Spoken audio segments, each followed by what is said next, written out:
네, 여러분 안녕하십니까. 기술단계에서 보건행정 강의 담당하고 있는 김태윤입니다. 자, 여러분 오늘은 이제 지방직 기출 해설 강의입니다.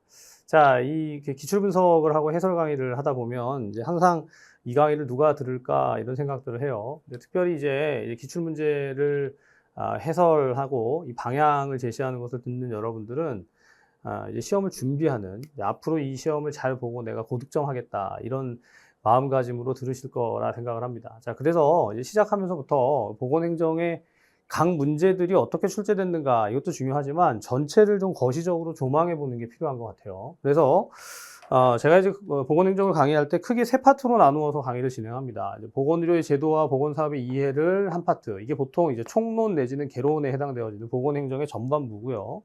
그리고 이제 기획부터 시작해서 보건사업 기획부터 시작해서 보건정책까지, 기획에서 정책까지, 여기가 이제 두 번째 파트가 되고 실제로 보건행정의 가장 메인 파트라고 볼 수 있어요. 마지막 파트가 법령입니다. 법령, 보건의료관계법규. 그래서 이제 크게 이제 세 파트로 나누어서 문제의 출제 경향들을 살핍니다. 보시다시피 총론 파트에서 지금 11문제, 20문제 중에 11문제. 그 다음 기획부터 정책까지가 지금 몇 문제냐면 5문제예요. 5문제. 5문제. 그리고 마지막 법과 관련된 파트가 4문제가 출제가 됐습니다. 자, 그래서 비중을 보면 여기가 이제 절반 이상이고 55%죠. 그리고 여기가 25%, 여기가 20%의 비중으로 문제가 출제가 됐습니다.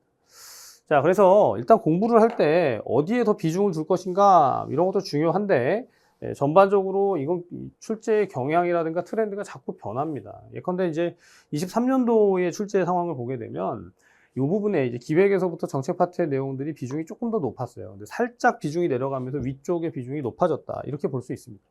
자, 전반적으로 이제 보건행정의 그 지방직 문제들의 난이도를 생각하게 되면 막 정말 예상이 안 되는 정말 너무나 지엽적인 것에서 문제가 출제됐다. 그렇진 않습니다. 다만 이제 용어적인 측면에 있어서 용어를 이해하고 용어를 골라내는 데 있어서 조금 이제 어려울 수 있었다, 좀 헷갈릴 수 있었다, 그런 부분들이 이제 몇 문제 보이긴 해요. 전반적으로 문제의 난이도는 한 중에서 중상 정도로 볼 수 있을 것 같습니다. 자, 하나하나 이제 문제를 더 좀 풀어갈 것이고 또 설명을 해드릴 텐데, 일단 여러분 여기 보시면 보건의료의 제도 파트에서 문제가 7개가 출제가 됐고요. 자, 보시다시피 보건의료의 제도에 굉장히 중요한 내용들이 다 담겨 있습니다. 그러니까 거의 보건행정의 문제풀이에 있어서는 제일 핵심적인 쟁점이 되는 게 제도다, 제도. 자, 여기 이제 사회보험 방식, 뭐 예를 들어서 NHI 방식과 NHS 방식에 있어서의 특성이라든가 국가보건 체계의 모형, 그렇죠? 국가보건 체계의 모형이 자유방위형이냐, 사회보장형이냐, 뭐 이런 것들이죠. 자, 그리고 보건의료 자원의 평가 요소라든가 늘 이제 단골로 출제되는 게 보건의료 서비스의 사회경제적인 특성입니다. 우리나라의 의료급여제도도 문제로 출제가 됐고, 또 재원 조달 중에서 공공재원이라든가 중공공재원에 해당하지 않는 게 뭐냐, 뭐 이런 문제들이 문제화 됐어요. 자, 근데 이거는 보건의료 제도에 대한, 보건행정을 시작하는 관점에서 제도에 있어서 보건의료 자원의 개발, 자원의 조직적인 배치, 그리고 보건의료 서비스의 제공을 위해서 재원과 재정과 관리가 필요하다라는 전반적인 그 프레임을 알고 있으면 충분히 좀 이해할 수 있는, 출제를 예상할 수 있는 그런 영역들이었습니다. 자, 그리고 여기 보면 보건사업의 이해 첫 번째, 제5차 국민건강증진 종합계획 헬스플랜 2030이죠. 여기서 건강 친화적인 환경 구축에 있어서의 중점 과제가 뭐냐? 이것도 여러분 출제가 예상됐던 그런 부분입니다. 밑에 이제 프리시드, 프로시드 모형의 단계라든가 보건교육의 방법이라든가, 여기는 이제 강의를 할 때, 기본 강의 때 보통 건강 증진, 보건교육 이런 맥락에서 상당히 중요하게 다루는 그런 챕터입니다.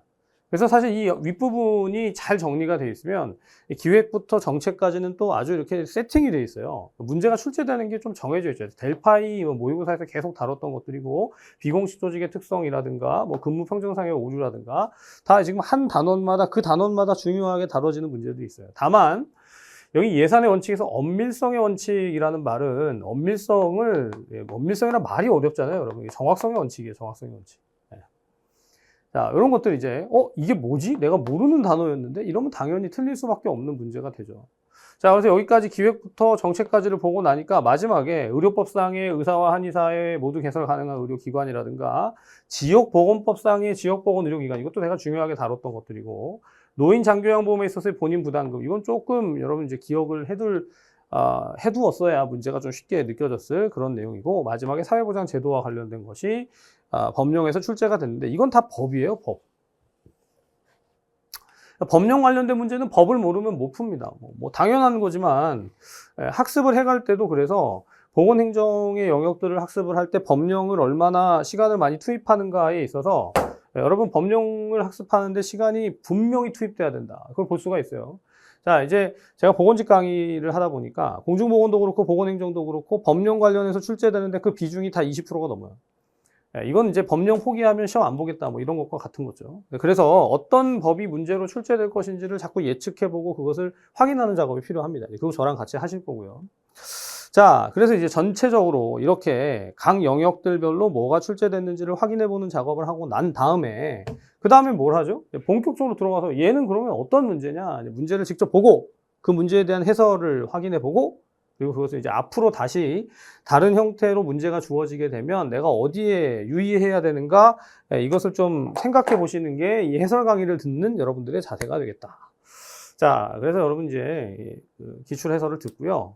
그럼 내가 이 부분을 더 학습을 해야 되겠구나. 보건행정을 공부할 때 일단 전체적으로 세 영역 정도로 구분이 된다고 하니 그렇게 카테고리가 구분된 상태에서 첫 번째 영역에 해당되는 어떤 내용들을 유의해서 살펴보고 두 번째 영역에 있어서는 뭐가 중요하고 세 번째는 어떤 게 중요하고 이런 것들을 각각 좀 나눌 수 있는 작업의 시작이 이 기출 강의에 있다, 유익이다라고 보겠습니다. 여러분 이제 여기까지 한번 보셨으니 본격적으로 24년도 지방직 보건행정 문제에 하나하나 디테일하게 좀 들어가 보도록 하겠습니다.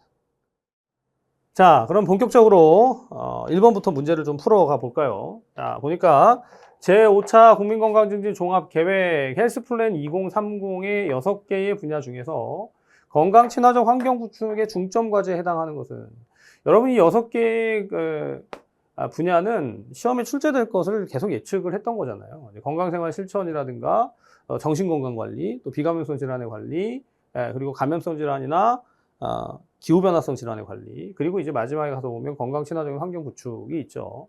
자, 근데 이제 거기에 해당되는 게 뭐냐? 여러분 여기 딱 보시면 건강 친화적 환경 구축 안에 제일 중요한 단어는 뭐라고 그랬죠? 건강 정보의 이해력 또는 이제 건강 정보의 문해력, 헬스 리터러시라고 하죠.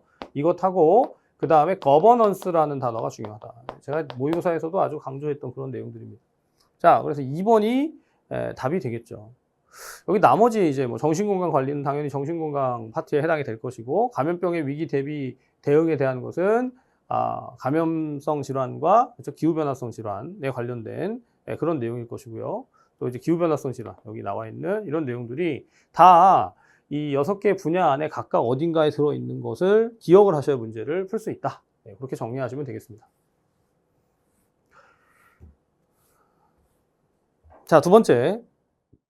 사회보험 방식과, 그렇죠? 사회보험 방식 NHI와 NHS의 특성을 바르게 연결한 것을 했습니다. 여러분 요건요, 정확하게 이 두 가지를 구분하는 것은 이제까지 기출에 정말 많이 출제됐어요. 이 두 가지를. 자, 근데 이제 뭘 가지고 보느냐, 가장 핵심 쟁점이 재원 조달을 어떻게 하느냐, 보험료냐, 조세냐. 바르게 연결한 거라고 그랬잖아요, 문제에서. 자, NHI는 보험료고, 그렇죠? NHS는 조세고, 1번이 답이네. 가번이 답이네요. 그렇죠? 네. 문제를 되게 열심히 내셨는데 너무 간단한 문제. 이런 경우도 있죠. 자, 그 다음 밑에 이제 관리기구가, NHI는 정부기관이 아니라 보험자가 될 것이고, NHS가 정부기관이 될 것이고, 진료비 보수 방법이 NHI가 행위여수까지, NHS가 인두제. 이게 딱 뒤집어 놓은 거예요, 뒤집어 놓은 거. 네. 이것도 마찬가지. 문제를 너무 성의 없이 내신 것 같네. 자, 근데 이제 중요한 건 특성이 갈라진다. 네, 그러니까 여러분 여기서 가나 다라를 각각 이렇게 뭐 바꿔가지고 다음 중 맞는 것을 고르면 맞는 것만을 배열해 놓은 것은 뭐 이렇게 문제를 보통 내죠. 자, 그 다음에 3번. 의료법상 의사와 한의사 모두가 개설할 수 있는 의료기관은, 여러분 의료법에는 의료인에 대한 거, 그렇죠? 의료인의 자격이라든가 의료인의 범위라든가 또 의료기관의 개설 자격이라든가, 그렇죠? 이런 것들이 나옵니다. 자, 그런데 의료법에 보면 의료법 안에 그 개설과 관련된 부분을 이제 어디서 명시하고 있냐면 의료법, 자, 의료법 33조 2항에 보면 의료기관의 개설에 대해서 이렇게 말하고 있어요. 개설을 할 수 있는 사람, 의사는 종합병원, 병원, 요양병원, 정신병원, 의원을, 치과의사는 치과병원, 치과의원을, 한의사는 한방병원, 요양병원 또는 한의원을 이렇게 되어 있습니다. 자, 그럼 문제에서 의사와 한의사가 모두 개설할 수 있는 의료기관은 뭐예요? 요양병원이 되죠. 요양병원. 답은 2번이 되겠습니다. 그러니까 이건 여러분 이제 의료법을 모르면 문제를 풀 수가 없어요. 그러니까 의료법 안에서 개설의 조건이라든가 개설 조건, 그리고 개설 자격에 있어서 누가 어떤 병원을 개설할 수 있느냐 이런 것들을 이제 언급하고 있기 때문에 자, 그 부분을 가지고 문제를 풀어야 한다. 이렇게 보시면 되겠죠. 자, 그다음 이제 4번입니다. 자, 시대별 서민의 전염병 구조를 담당했던 기관을 바르게 연결한 것은 이제 고려시대의 동서대비원이고 조선시대 활인서죠. 뭐 별로 고민하지 않고 고를 수 있는 문제였어요. 그러니까 이런 식으로 역사와 관련해서 보건행정의 기관들을 찾는 문제들, 각각 이제 어떤 역할들을 하는지를 다 기억을 좀 해둘 필요가 분명히 있습니다. 여러분 이제 이런 문제의 세팅이 과거부터 한 문제 정도씩은 역사 관련해서 출제될 수 있다라고 말씀드렸던 것인데 여러분들 그런 관점에서 좀 잘 기억을 하셔야 되고요. 이후에 기본 강의 안에 들어가게 되면 제가 이거 다 상세하게 또 설명을 드립니다. 자, 한편 이제 5번 크로츠코프스키의 국가보건의료의 체계 모형. 자, 이 국가보건의료의 체계 모형 앞에 저분의 이름은 별로 이렇게 잘 모르죠. 잘 모르는데 국가보건의료의 체계 모형에 있어서 보건의료 자원이 있고 자원이 조직적인 배치가 되고 조직적 배치가 된 게 보건의료 서비스가 제공되고 재원과 관리가 필요하다고 할 때 보건의료 자원에 해당되는 건 뭐예요? 인력, 시설, 장비, 물자 이렇게 얘기합니다. 그러니까 여기 보면 여러분 이제 시설과 장비, 물자, 인력 이것이 다 보건의료 자원에 해당이 된다. 그렇게 보실 수가 있습니다. 물론 어렵지 않게 문제를 풀어낼 수 있을 거예요. 자, 당연히 여기 이제 3번에 보면 공공재원이라든가 외국 원조는 어디에 해당되죠? 재정에, 재원에 해당이 된다고 볼 수 있죠. 자, 그다음 6번. 다음에 설명하는 프로시드 모형의 단계는 했습니다. 여러분 이 프로시드 모형의 단계에 있어서 이 단계가 1단계냐, 2단계냐, 3단계냐 이렇게 나가잖아요. 자, 근데 여기 이제 내용에서 어떤 단계를 설명하고 있는 내용이냐. 건강행동에 영향을 줄 수 있는 요인을 소인성 요인, 강화 요인, 가능 요인으로 나누어 파악한다.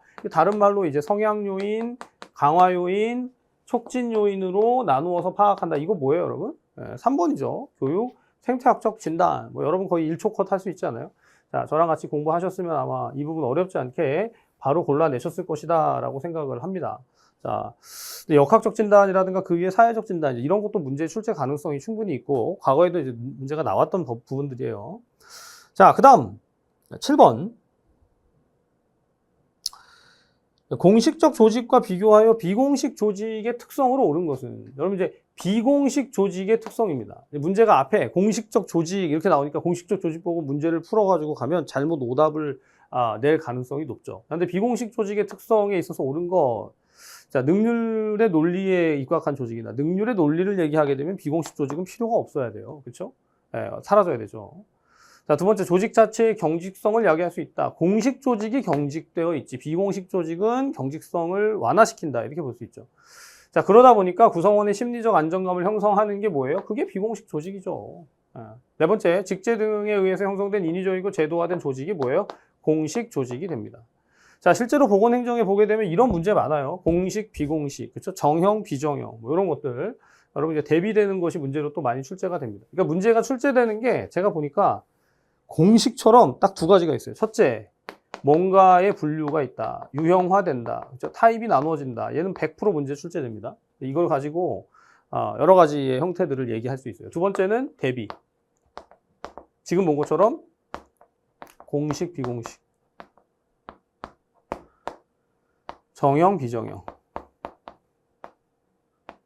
물론 이제 여기서 더 나가면 고전적 조직이론, 신고전적 조직이론 뭐 이렇게 대비가 되는 것들이 문제로 출제가 됩니다. 여러분들이 잘 알아두시면 공부를 하다 보면 이런 게 눈에 띌 때 이제 학습을 해야 될 때다. 그때 내가 이제 머리를 최대한 돌려서 기억을 해야 되는 영역이다. 이렇게 생각하시면 좋겠죠. 자, 그다음 8번. 다음에 설명하는 지역보건법상 지역보건의료기관은 여러분 이게 의료법에 근거한 의료기관이 있고, 그리고 지역보건법에 근거한 지역보건의료기관이 있어요.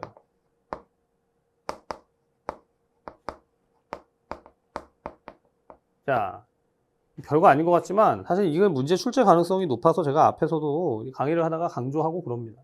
근데 보시다시피 지역 주민의 만성질환의 예방 및 건강한 생활습관 형성을 지원하는 기관이다. 사실은 여기까지를 딱 보면 제가 이거 강조를 많이 하는데 이 부분을 가지고 딱 얘기되는 게 뭐죠? 건강생활지원센터입니다. 기본적으로 보건의료, 지역보건의료 기관에 해당되는 게 보건소, 보건지소, 그렇죠? 보건의료원, 건강생활지원센터. 보건진료소는 어디에 어떤 법에 근거하죠? 농어촌특별조치법, 농특법에 근거합니다. 네. 답은 4번이 돼요. 이건 여러분이 법 문제입니까? 아니면 지역보건법에 대한 내용을 모르더라도 보건행정의 어떤 영역에서 배울 수 있습니까? 네. 사실 둘 다가 해당이 되거든요. 그런데 이 지역보건법 자체를 중요하게 여길 수 있는 그런 문제다라고 봐야겠죠. 자, 8번을 그렇게 해결하고요. 자, 그다음 9번. 9번입니다. 자, 인사평가자가 피평가자의 능력이나 성과를 실제보다 높게 평가하는 그런 근무 성적 평정사항의 오류는 했습니다. 여러분, 이거는 오류에 대한 거는 인사행정 파트, 인적자원관리 파트에서 거의 뭐 출제가 예상이 됐던 부분인데, 자, 나온 게 뭐냐면 딱, 근무 성적 평정상의 오류에 있어서 실제보다 높게 평가한다. 이거 뭐예요, 여러분? 관대화 오류죠. 관대화 경향.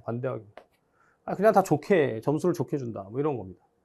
자, 뭐 시간적 오류라든가 또는 중심화 경향은 양쪽에 치우치지 않게 중간에 잡고 가는 것이고, 상동적인 오류는 어떤 특정한 그 패턴들을 가지고 오류를 내게 되는 것을 말합니다. 그래서 이 오류에 대한 것도요, 제가 강의 때 굉장히 강조를 해요. 그래서 시험에 출제되는 것이 뭐 너무나 그 예상이 되는, 확실하다, 이렇게 볼 수 있는 영역 중에 하나입니다. 보통 이제 후광 효과라든가 할로우 이펙트, 호은 효과, 이런 것들이 문제로 많이 출제되어 왔었습니다. 자, 10번. 다음에서 설명하는 보건교육 방법은, 자, 교육 대상자가 많을 때 대상자들 소집단으로 나누어서 토의하고 그 결과를 다시 전체회의에서 통합한다. 여러분, 중요한 게 소집단으로 나누어서 토의하고 전체회의에서 통합한다. 이게 뭐냐면 와글와글 학습법이라고 하고요. 버즈 세션을 말해요. 버즈 세션. 답은 4번이에요. 답은 4번.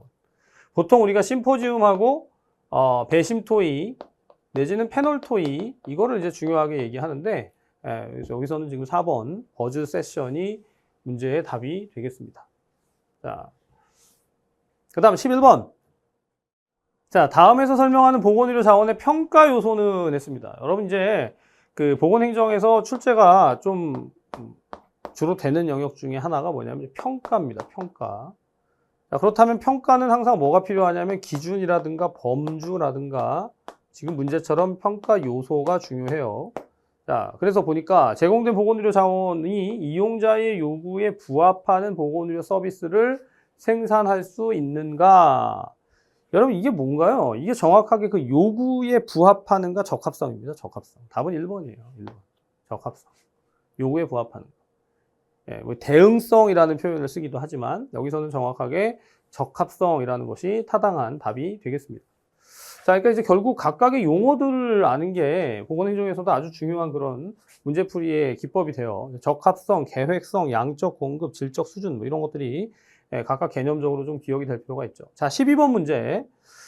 뭐 너무 전형적인 문제지만 이것도 저랑 같이 공부하셨으면 잘 맞추셨을 텐데, 다음에 해당하는 보건의료 서비스의 사회경제적 특성은, 자, 의료 공급자가 수요자의 선한 대리인의 역할을 하지 않아서, 선한 대리인의 역할을 하지 않고 뭘 하는 거죠? 공급자가 수요자를 어떻게 한다? 유인한다. 의사 유인 수요. 답은 2번이 되겠습니다. 2번. 보통 우리가 소비자의 무지,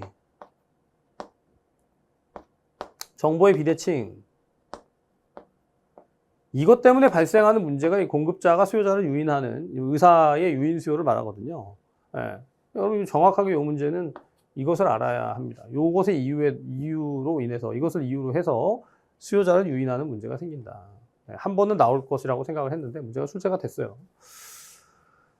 자, 그 다음 13번. 13번은 굉장히 단순한 문제죠. 여러분, 13번 문제는 뭔가요? 자, 13번은 보니까 질병관리청장 소속기관으로 오른 것은 질병관리청장에 소속되어 있는 그 보건복지부에 소속된 기관과 질병관리청에 소속된 기관을 각각 나누어서 얘기를 해야 되는데 국립보건연구원은 질병관리청에 소속이다. 뭐 그렇게 정리하고 가시면 되겠습니다. 나머지는 이제 복지부에 소속이 되겠죠. 자, 그 다음 14번. 우리나라의 의료급여 제도에 대한 설명으로 옳은 것은 했습니다. 자, 우리나라 의료급여 제도에 있어서 이게 이제 항상 쟁점이 됐던 게 뭐냐면 비용을 부담하는 게 누구냐? 주체가 국민건강보험공단이 아니고 지자체예요. 시도지사, 지자체. 그 다음 보건소, 보건의료 및 보건지소는 1차 의료급여 기관이다. 여러분 2번이 정확히 맞는 지문이 되죠. 자, 그 다음 3번. 본인부담금은 1종과 2종 의료급여 수급자에게 동일하게 적용되지 않습니다. 차등 적용이 되죠. 자, 그 다음 이제 마지막 네 번째는 이것도 기출이 됐던 포인트인데 응급환자는 1차 의료급여기관을 거쳐야 2차 의료급여기관에서 진료받을 수 있다. O예요? X예요? 네, X죠, X. 여기 얘만 맞고 나머지 다 틀립니다. 근데 이게 이제 1차 의료급여기관을 거치지 않고 2차로 갈 수 있는 예외적인 대상이 누굽니까? 예외적인 경우가 응분, 치재가 가당해열 이거죠. 가당해열. 네. 응급실 분만, 치과, 그렇죠? 재활의학과, 가정의학과, 그리고 당해 병원에서 근무하고 있는 사람, 그 다음에 혈우병. 이 경우에는 뭐였어요? 예외였죠, 예외. 이게 또 기출이 됐던 포인트예요. 그러니까 저는 여러분, 이제 14번 문제 같은 경우가, 이제 문제가 자꾸 이제 좀 업그레이드 되고 변화되는 그런 양상 중에 하나입니다. 예컨대, 의료급여 제도에 대한 설명을 아주 간단하게 쓴 게 아니라 풀어놨잖아요. 그러니까 이 지문을 정확하게 모르면 답을 명확히 할 수 없다. 뭐 당연한 얘기 같지만, 자꾸 이렇게 서술 내지는 분석형 문제들이 툭툭 나오고 있어요. 이게 약간씩 난이도를 높여가고 있는 그런 변화다라고 볼 수 있습니다. 자, 15번. 자, 15번 문제 보면 다음 빈칸에 들어갈 값은 했습니다. 장기요양보험 가입자가 재가급여를 받을 때 본인 부담금은 장기요양급여 비용의 100분의 몇이다. 이거죠. 자, 재가급여는 여러분 법에 뭐라고 되어 있냐면 장기요양급여 100의 100분의 15입니다. 자, 근데 이제 시설급여는 100분의 20이에요. 100분의 20. 그럼 당연히 여러분 요게 문제로 출제됐으면 얘가 나올 가능성이 높아진 거죠. 그렇게 이제 문제의 어떤 출제 가능성들에 대한 것도 따져볼 수가 있어요. 자, 그 다음 이제 16번. 마이어스의 양질의 보건의료 요소는, 마이어스의 양질의 보건의료 요소는 뭐죠? 접질지효 하잖아요. 네, 그래서 접근 용이성, 그리고 질적 적정성, 지속성, 효율성, 접질지효입니다. 그렇죠? 접질지효. 자, 근데 문제는 뭐죠? 전인적인 의료를 수행한다. 의료기관 간에 의료기관들이 유기적이고 협동적인 의료 서비스를 제공한다. 자, 의료기관들이 유기적이고 협동적인 의료 서비스를 제공하는 것은 결국 뭐하고 관련이 되냐면 진료의 컨티뉴이티, 이제 지속성하고 관련이 돼요. 3번이 답이 됩니다. 3번. 자, 효율성은 보통 투입 대비 결과가 좋다. 투입은 적어지고 결과가 더 효과적이다. 이런 거죠. 접근 용이성은 accessibility, 접근성하고 관련되는. 이게 뭐 지리적인 접근성이라든가 재정적인 접근성이라든가 이 모든 것들을 다 고려할 수가 있을 것이다. 자, 한편 17번. 자, 다음에서 설명하는 사회보장 기본법상 사회보장 제도는, 여러분 이게 중요한 게 여기서 설명하는 이 법에서의 사회보장 제도가 뭐예요?를 아래서 고르라는 겁니다. 자, 여러분 이제 사회보험, 공공부조, 사회복지 서비스 얘네 다 합쳐서 뭐라고 했죠? 사회보장이라고 불렀죠. 자, 근데 문제를 보니까 생애 주기에 걸쳐서 보편적으로 충족되어야 하는 기본 욕구와 특정 사회 위험에 의해서 발생하는 특수 욕구를 동시에 고려하여 소득 서비스를 보장하는 맞춤형 사회보장 제도다. 이렇게 돼 있어요. 그럼 여러분 이거는 뭘 봐야 되냐면, 자, 이거는 여러분 이 사회보장 기본법을 가면요. 제가 이제 법령 강의하면서 그런 말씀들 드렸는데 사회보장 기본법까지 다루진 않았지만 모든 법의 제2조에 가면 정의가 나옵니다. 정의. 자, 사회보장 기본법 2조에 가면 사회보장이 뭔지, 사회보험이 뭔지, 공공부조가 뭔지, 사회 서비스가 뭔지, 그리고 나서 평생 사회안전망이 뭔지를 설명을 해놔요. 자, 평생 사회안전망의 설명을 가보면 뭐라고 써있냐면 정확히 여기서부터 여기까지 써놓은 내용을 그대로 다 써놓고 있어요. 생애 주기에 걸쳐서 보편적으로 충족돼야 하는 기본 욕구와 특정한 사회 위험에 의해서 발생하는 특수 욕구를 고려해서 소득 서비스를 보장하는 맞춤형 사회보장 제도를 말한다. 여러분 답은 4번이죠.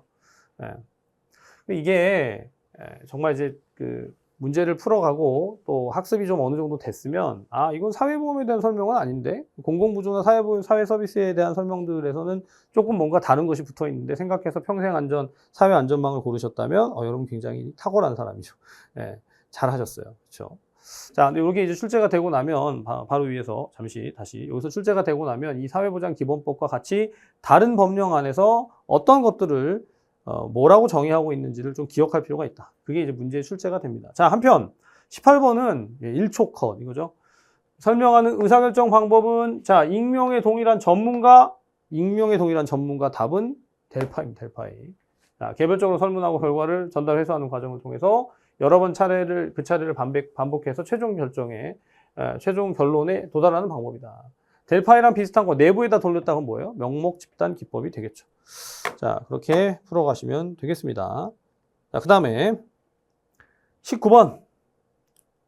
다음에서 설명하는 예산의 원칙은 자, 여러분 보세요. 예산은 정확한 사전 예측이 불가능하지만 예산과 결산이 지나치게 불일치해서는 안 된다. 이거 여러분 정확하게 정확성의 원칙이거든요. 자, 앞에서 말씀을 드렸지만 정확성의 원칙이 엄밀성의 원칙입니다. 이 두 개가 같은 맥락에서 쓰여져요. 자, 예산의 원칙도 보시다시피 통일성의 원칙이라든가 단일성의 원칙이라든가 이런 원칙들도 충분히 출제 가능성이 있기 때문에 우리가 계속해서 이제 시험에 대비를 한다면 이 원칙들 또 예산의 원칙이 출제된 걸 보면서 또 예산의 원칙만 공부하시면 안 되겠죠. 기획의 원칙이라든가 조직화의 원칙이라든가 뭐 계층제의 원리나 명령 통일의 원리나 요번에 그게 안 나왔는데 그런 것들이 이제 문제의 또 한 축을 차지한다고 보시면 좋겠습니다. 자, 20번째 문제. 네. 의료 보장을 위한 재원 조달 방법 중에서 공공재원 및 준공공재원이 아닌 것은 자, 여러분 국가의 부채나 사회보험료, 소비세 수입은 다 국가의 재원과 준공공재원이 되는데 20번에 1번 기부금은 해당되지 않는다. 자, 그래서 여러분 여기 이제 국가의 부채나 사회보험료, 뭐 소비세 수입 이게 결국 이제 세수로서 조세에 해당이 되잖아요. 세금과 보험료와 국가 부채를 냈어라도 실제로 그게 국가의 재정으로 들어오게 되면 그게 의료보장을 위한 재원 조달의 내용들이 공공재원으로 사용될 수 있는데 기부금은 여기에 해당되지 않는다. 뭐 이렇게 정리를 하시면 좋겠습니다. 자, 여러분 그래서 문제를 풀어봤는데 이제 보건행정 문제를 전체를 보고 나면 어떤 파트에 내가 조금 더 유의해야 되겠다. 뭘 좀 잘 모르는지 아마 문제를 풀어가면서 좀 느끼실 수 있을 거예요. 자, 그래서 그런 것들 정리하고 이제 본격적으로 기본 강의를 들어가게 되면 제가 기출문제를 근간으로 해서 이제 각 영역들마다 강조해야 되고 또 기출됐던 것들을 어떻게 풀어가야 되는지 강의를 드립니다. 여러분 함께 즐겁게 공부하고 또 합격을 향해서 달려갔으면 좋겠습니다. 자, 이번 시간 강의는 여기까지 하겠습니다. 감사합니다.